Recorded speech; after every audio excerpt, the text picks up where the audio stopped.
อ้าวไปยายบัวพันธุ์ได้ปลาตัวนึงพี่น้องปลาสะโด11กิโลพี่น้องเอ้ยไปย่างก่อนเจ้าเอาเห็ดส้มพี่น้องปลาสะโดเห็ดส้มแซ่บๆเลยพี่น้องเอ้ยได้ปลาสะโด1ตัวยกบ่อยากไหวยายอ้วนยกไม่อยากไหว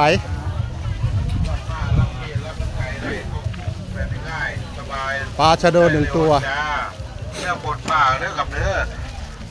ช่วงแรกเราผลหยาบแล้วกับเนาะช่วงที่สองก็ละเอียดได้เลยง่ายนักเลยพี่น้องเอ้ยรอบก่อนหาได้3 กิโลกว่ารอบนี้ขาดนิดนึง11 กิโลปลาชะโดจนบ่อยากไหวยายบัวพันธุ์ปานเด็กน้อยพี่น้อง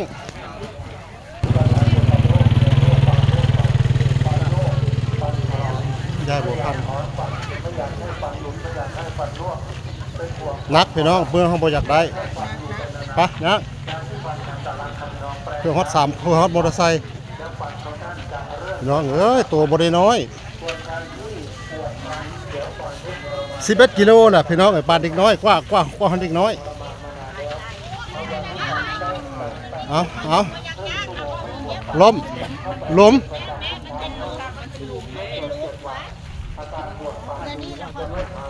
เตะหลุมเป็นแอ่งนะไปดูง่ายจงแก้วจังแม่ตาเสน่ห์เจ้าบริอันเปิดโทรศัพท์บริบันทึกบ่ได้เปิดเด้เปิดหน่อยเดียวจังแม่นซัดตอนย่างมาเนี่ยบริเปิดเป่าให้อยู่ได้ไปย่างชายมาใหม่ตัวเอาใส่ถุงเลยโอ้พี่น้องย่องบ่อยากไหวแม่นหมดละเดี๋ยวค่อยเช็ดวิธีใหม่เอาออกก่อน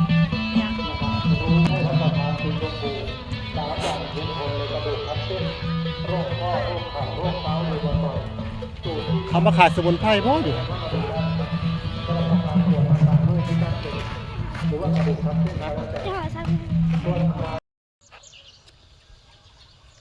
พี่น้องมาหอดเงินแหละจ้ะ